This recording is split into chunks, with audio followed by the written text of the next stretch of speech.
It always seems impossible until it's done. Namaskar, welcome to Next IES. I hope you are doing well. In this video, we will cover major headlines of the Hindu, Indian Express, and Press Information Bureau. So, without wasting any time, let's start today's discussion. Now, recently, Supreme Court ruled that not all privately owned resources can be considered as material resources of the community to be acquired by the state for the common good. The court rejected the view that state has the power to take over private property, which was originally articulated in 1977 by Justice Krishna Iyer in a dissenting opinion. Now, Supreme Court upheld the constitutional validity of Uttar Pradesh Board of Madrasa Education Act 2004, except for provisions that allowed board to confer higher degrees like Kamil, which means undergraduate, and Fazil, which means postgraduate degrees. The court set aside Allahabad High Court's ruling that had declared 2004 Act unconstitutional on the grounds of violating secularism under the Indian Constitution. The Supreme Court ruled that state must ensure educational standards. It must also respect the right of minorities to establish educational institutions under Article 30 of the Constitution. Next article talks about tardigrades, which are also known as water bears. They are microscopic and eight-legged organisms without backbone. They are extremely resilient and capable of surviving extreme environments such as radiation, dehydration, extreme temperatures,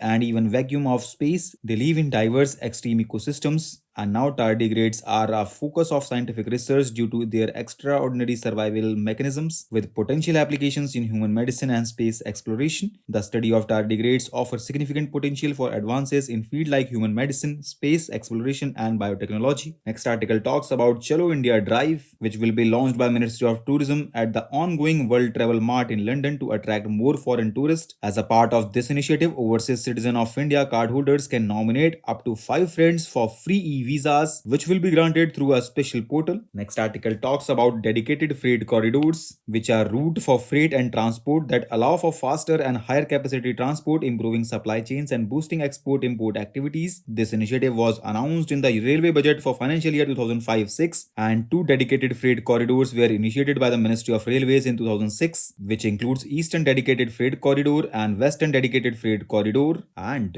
friends, between financial year 2018-19 and financial year 2022-23, dedicated freight corridors contributed to a 2.94% revenue growth for Indian Railways. Next article talks about Mahasagar, which is the Indian Navy's flagship outreach for high-level virtual interactions. It promotes the vision of security and growth for all in the region. It was launched in 2023 and it is conducted biannually. It has been widely accepted by participating nations, and the recent edition emphasized the need for quality training and cooperation among Indian Ocean region nations to build the necessary skills and capacity to tackle maritime security challenges in the region. Now, India will launch the European Union's Proba 3 space satellite in the first week of December 2024. It will observe the sun, and it is a symbol of deepening collaboration between India and European Union in space research and exploration. It will be India's third satellite launch for the European Union following previous missions for Proba 1 and Proba 2. Next article talks about tuberculosis, which is an infectious disease caused by bacteria that most often affects the lungs. It spreads through the air when people with TB cough, sneeze, or spit. India has seen a 17.7% decline in TB incidents from 2015 to 2023 as per WHO's Global Tuberculosis Report 2024, and as a signatory to the United Nations Sustainable Development Goals, India aims to eliminate TB by 2025, 5 years ahead of SDG target of 2030. And in this context, India's National Tuberculosis Elimination Program has led to an 80% reduction in TB incidents and a 90% reduction in TB mortality compared to 2015 levels. Now, second strategic and counter-terrorism dialogue between India and Nigeria concluded in New Delhi after a 2-day meeting. The dialogue focused on terrorism, extremism, radicalization, and international crime, which includes arms and drug smuggling. And now Japan has launched the world's first wooden satellite, LignoSat, which is aimed at proving that wood can be space-grade material. It is designed to orbit Earth for 6 months. It was developed by Kyoto University researchers, and it is made from honokui, which is a type of magnolia tree traditionally used for sword sheds in Japan. The satellite will assess how wood withstands extreme conditions of space where temperature fluctuate between minus 100 degrees Celsius to 100 degrees Celsius every 45 minutes. It will also study the potential of wood to reduce space radiation's impact on semiconductors. So with this, let's conclude today's discussion. Thanks for listening, and for regular updates, you can follow us on various social media platforms.